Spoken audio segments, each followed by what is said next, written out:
अंतिम आशीर्वाद जो है चतुर्थ आशीर्वाद है।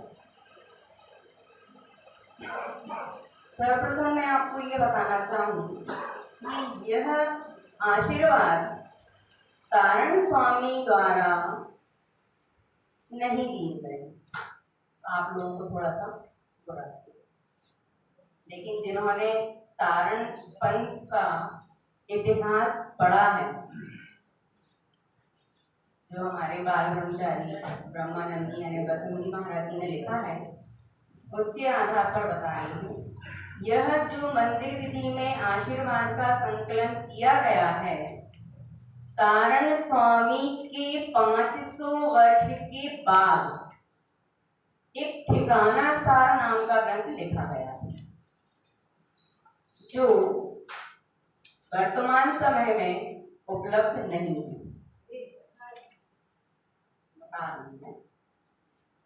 गंज वासोदा में स्वर्गीय श्री वंशीलाल जी जैन, उनके पास मूल हस्तलिखित ठिकाना सार था। वहां से श्री संघ के किसी सदस्य ने लिया है। ठिकाना सार क्या है? ठिकाना सार में पूज्य गुरुवर श्री तारण स्वामी द्वारा जो 14 ग्रंथ लिखे गए हैं, उनका शाब्दिक अर्थ संकलित है। जैसे जिनेन्द्र शब्दकोश है, उसी तरह से ठिकाना सार है। जितने भी 14 ग्रंथ में शब्द आए हुए हैं, उन सबकी मीनिंग है उसमें, जिनसे इन ग्रंथों को समझना बहुत आसान हो जाता। लेकिन उसकी 14 ग्रंथों की 14 प्रतियां थी ठिकाना सार की। उनके पास 14 थी, वंशीलाल जी के पास, वहां से ली गई। उसमें से आज जो प्रकट रूप से हमें बताई जाती हैं, कुछ 3 प्रतियां बताई जाती हैं। उनमें भी कुछ संशोधन किया गया है। मूल प्रतियां हमें ज्ञात नहीं है, किसके पास हैं, उपस्थित हैं, लेकिन किसके पास हैं ये नहीं पता है। जो 3 प्रतियां ठिकाना सार की हैं, उनमें से एक प्रति सिरोंज में अभी भी है, हस्तलिखित पुरानी। जब किसने लिखा? तारण स्वामी जी ने तो बोला नहीं ऐसा इतना सारा आशीर्वाद। वो भक्त जब आते थे, तारण स्वामी प्राकृत भाषा जानते थे, क्योंकि पहले वही चलती थी, संस्कृत और प्राकृत। तो भक्त जब आते थे और उन्हें अभिवादन करते थे, तो वो कुछ शब्द बोलते थे। उन शब्दों को संकलित करके वाक्य के अनुसार उसको संकलित किया गया और फिर एक पढ़ दी। आशीर्वाद किसको पढ़ना चाहिए? क्या हम जिस बड़े व्यक्ति का या हमसे सम्मानीय व्यक्ति का सम्मान कर रहे हैं, उसका अभिवादन कर रहे हैं झुक के, तो क्या हम उनसे आशीर्वाद बोलते हैं? सामने वाला बोलता है ऊपर वाला, जिसका हाथ हमारे ऊपर होता है वह बोलता है सदा खुश रहो, बोलता है ना। हम तो नहीं बोलते कि नहीं हम खुश रहें, लेकिन हमारे यहाँ तो सुधर गया है कुछ जगह पर अभी भी, और हमारे यहाँ भी कुछ लोग हैं, जब पंडित जी आशीर्वाद पढ़ते हैं, हमें तो उसे ग्रहण करना है। अंजलि को नारियल के समान बनाकर ग्रहण करना है, ना कि आपको आशीर्वाद देंगे। तो वहां बिल्कुल शांत विनय की मुद्रा में आप खड़े हों, सावधान, और जो पंडित जी के मुख से आशीर्वाद निकल रहा है, जो अप्रत्यक्ष रूप से गुरु महाराज हमें दे रहे हैं, उसका ग्रहण करना चाहिए। एक बात हुई। दूसरी बात, 3 आशीर्वाद क्यों दिए? कभी विचार किया? प्रथम, द्वितीय और तृतीय, और 3 से भी मन नहीं भरा तो अंतिम में भी दिया। अंतिम आशीर्वाद क्यों दिया गया? हमारे जैन आगम में 3, 5, 7, 9 परंपरा है। जय जय जय 3 बार, नमोस्तु नमोस्तु नमोस्तु 3 बार क्यों करते हैं? कभी विचार किया है? 3 क्योंकि गुरु महाराज को ये पता था कि आगामी समय में होने वाले भव्य जनों को एक बार में समझ में नहीं आएगा। दूसरी बार में वह सावधान होंगे और तीसरी बार में ग्रहण करेंगी। और मूल अब आशीर्वाद कब मिलेगा? जब पूरी तरह से आप सजग हो जाएंगे, मन वचन और काय योग एकाग्र हो जाएंगे, तब उन्हें अंतिम मूल आशीर्वाद।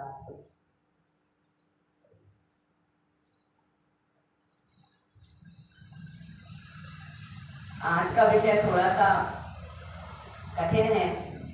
अष्टपाउन जी की प्रमाण गाथाएं भी हैं, जिसका स्वाध्याय मेरा नहीं, लेकिन फिर भी इन 8 गाथाओं के स्वाध्याय के लिए लगभग 40% अष्टपाउन जी का स्वाध्याय कल मैंने किया। और वो वाकई में वो ग्रंथ ऐसा लगा, उसे आगम ग्रंथ कहा जाता है, और वह ग्रंथ ऐसा लगा कि अपने जीवन में एक बार अर्थ सहित जरूर स्वाध्याय करना चाहिए। और एक बार में समझ में आने वाला नहीं है वह ग्रंथ, लेकिन सामूहिक रूप से चर्चा के साथ पढ़ा जाए तो कुछ अंश तो हमें तारण स्वामी के 14 ग्रंथों में मिलेगा। शुद्ध अध्यात्म की बात अष्टपाउन जी में कही गई है। अष्टपाउन में 8 पाउन हैं, इसलिए उसे अष्टपाउन बोलते हैं। सीरियल से हैं, वह श्रेणीबद्ध है बिल्कुल। पाहुण यानी सीढ़ियां दी गई हैं उसमें, एक के बाद एक सीढ़ी हम कब चढ़ सकते हैं। और कौन सी सीढ़ी? जब हम उत्तम श्रावक की श्रेणी में आ जाएं, तब वो श्रेणी है, उसके आगे हमें क्या करना है वो बताया गया। तो हम आशीर्वाद शुरू कर रहे हैं। इसमें कुछ वचनों से अशुद्धियां होती हैं,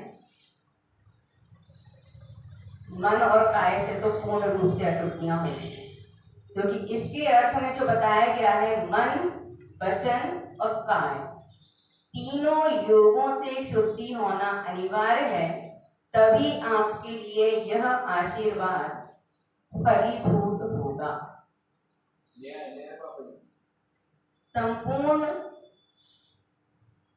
मन वचन काय की पूर्णता एकाग्रता के साथ आप ग्रहण करेंगे, तब इसका प्रभाव आपको दिखेगा। अभी तक हमें नहीं दिखाया, आशीर्वाद मिलते रहे हमें, लेकिन अब आप ग्रहण करेंगे तो आवश्यक रूप से आप अनुभव करेंगे कि इसका हमें प्रभाव दिख रहा है। उच्चारण मैं कर रही हूँ, जहां आपको लगे वहां अशुद्धि आप शुद्ध कर लें। ओम ओवन ओवन सुरमणं दीप्तं च दृष्टिमयं धिययारं तम अर्कविन्दरमणं शब्दं च प्रियोजुतं सहयारं सहनन्तिरमणिममलम् उववनं शाहं ध्रुवं स्वयं देव उववन जय जयं च जयनं उववनं मोक्ति जयम्। पहले आशीर्वाद में आपको क्या किया गया है? सावधान। इसका शाब्दिक अर्थ ओम। प्रारंभ से हम ओम पढ़ रहे हैं। ओम में पंच परमेष्टि सारगर्भित हैं, और अब अंतिम में सारा ज्ञान देने के बाद ओम हमें स्वयं निःशुद्धात्मा के रूप में बताया गया। ओम क्या है? निज शुद्धात्म स्वरूप। उवन उसका प्रकाश, उवन प्रकट हुआ है। क्या हो गया? निज शुद्धात्म स्वरूप उसका प्रकाश प्रकट हुआ है। जब निज शुद्धात्म स्वरूप का आभास होता है तो एक प्रकाश उत्पन्न होता है, जिसे हम भामंडल के रूप में बोलते हैं, जो अरिहंतों के पीछे लगाते हैं ना। जब पूर्ण केवल ज्ञान हो जाता है तो आभा मंडल बन जाता है। इस उत्पन्न प्रकाश में सु स्वयं रमणम रमण करो। जो निज शुद्धात्म स्वरूप रूप प्रकाश उत्पन्न हुआ है उसमें स्वयं रमण करो। ये जो पहली लाइन आपको बताई गई है, दीप्तम च दृष्टिमयम स्वरूप, उसका प्रकाश प्रकट हुआ है, इस उत्पन्न प्रकाश में स्वयं रमण करो। कितना हो गया? ओम उवन उवन उव सुरमणम। ठीक है। इसके बाद आया दीप्तम च दृष्टिमयम। दीप्तम च दृष्टिमयम, दीप्तम यानी अपने ज्ञान के प्रकाश को देखो। दीप्तम यानी होता है ज्ञान प्रकाश। तो कौन सा ज्ञान प्रकाश? अपना, अपने ज्ञान प्रकाश को देखो। च यानी और, दृष्टिमयम, दृष्टिमय प्रकाशित हुआ है। जो अपना ज्ञान स्वभाव उत्पन्न हुआ है वह कैसा है? उस प्रकाश को देखो और वही प्रकाश प्रकाशित हुआ है। सर्वांग इसे कहते हैं ना, मुनियों की तपस्या करने के कारण शरीर से एक आभा मंडल निकलता है, एक तेज दिखाई देता है उनके शरीर पर, चेहरे पर। वो तेज काय का होता है? निज शुद्धात्म स्वरूप का तेज होता है। और यहाँ पर जो उत्पन्न शब्द आया है उसका अर्थ सम्यक दर्शन की प्रकटता से दर्शाएगा।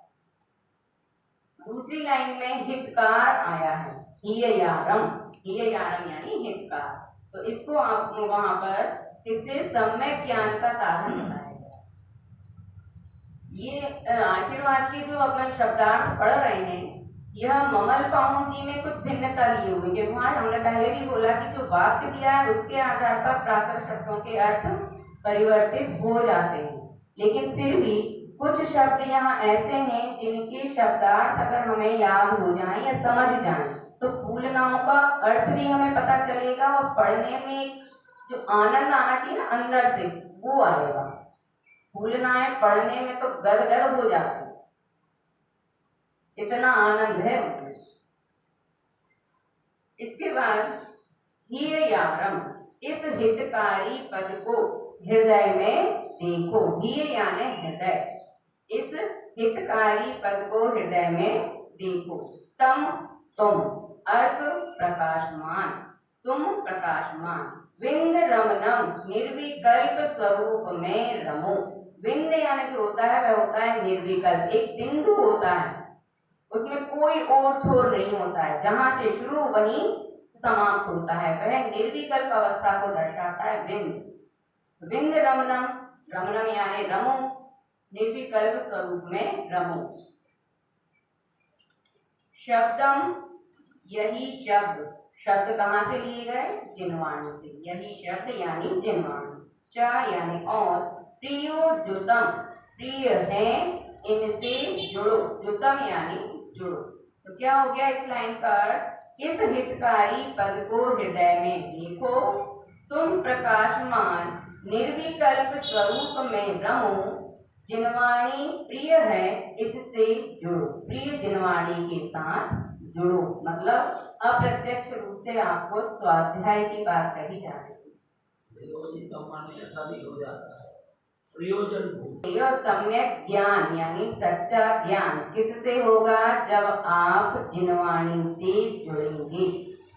जुड़ना मतलब स्वाध्याय से जुड़ेंगे, स्वाध्याय करेंगे।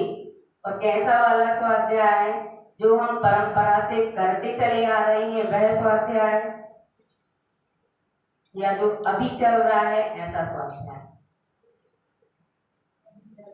स्वयं अपनी स्थिति देख लें, कैसा स्वाध्याय। स्व का अध्ययन खुद अकेले अकेले पूरे वांचन कर लेते हैं, वो स्वाध्याय फलीभूत होता है, या मिल बैठकर चार लोगों से समझकर समझाकर पढ़ा जाता है, वह स्वाध्याय फलीभूत होता है।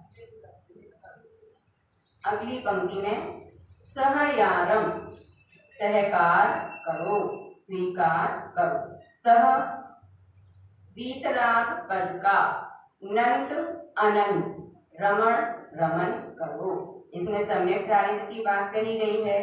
सहकार करो वीतराग पद का, वीतराग पद का को जानो यानी स्वभाव जानो, उसके साथ अनंत रमण करो। रमण करो का अर्थ होता है लीन रहो, निरंतर उसी में लीनता रहे। रमणता वही होती है लीनता। लीनता थोड़ी देर के लिए लिप्त होते हैं और बाहर, लेकिन रमण करना मतलब निरंतर उसी के और अंदर और अंदर और अंदर गहराई में जाना, रमण करना कहलाता है। ममलम, ममल स्वभाव में। ओवन्नम, पहली पंक्ति में आया था ओवन, प्रकट हुआ है यानी उत्पन्न हुआ है। शाहम, कल भी शाह शब्द आया था, वही शाह शब्द का मीनिंग जब निकाला गया तो निकला वीतराग स्वरूप। शाह यानी वीतराग।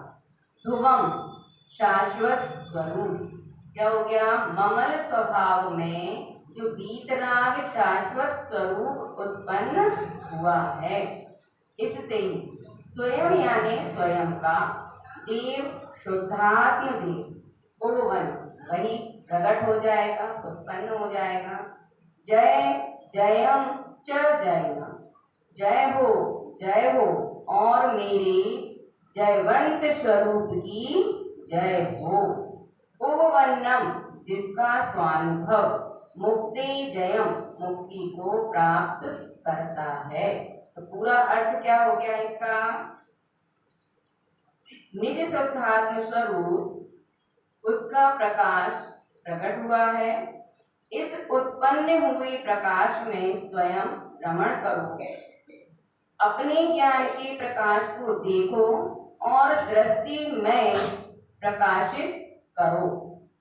दृष्टि में प्रकाशित करो मतलब देख कर समझ कर उसको प्रकाशित करें। ये पहली पंक्ति। द्वितीय में क्या दिया है? इस हितकारी पद को हृदय में देखो, तुम प्रकाशमान निर्विकल्प स्वरूप में रमो।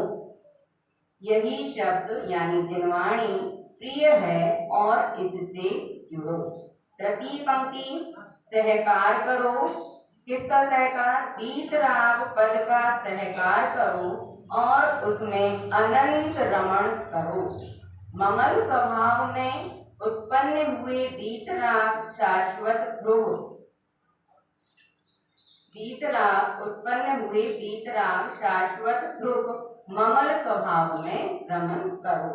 इसके बाद स्वयं का शुद्धात्म देव प्रकट हो जाएगा। ये सब क्यों करना? क्योंकि स्वयं का शुद्धात्म देव प्रकट हो जाएगा और क्या होगा? जय हो मेरे जयवंत स्वरूप की जय हो। मतलब इस जय हो कहने का मतलब उसका आपको अपने आप अनुभव हो जाएगा, बहुमान आ जाएगा। जब अपनी आत्मा अंदर से अपने आप को दिखेगी तो हमें सबसे ज्यादा प्रसन्नता होगी। और वह स्वभाव जो हमें प्रत्यक्ष दिखाई देगा वह क्या करेगा? मुक्ति को प्राप्त करने में सहायक होगा। यह प्रथम आशीर्वाद है। द्वितीय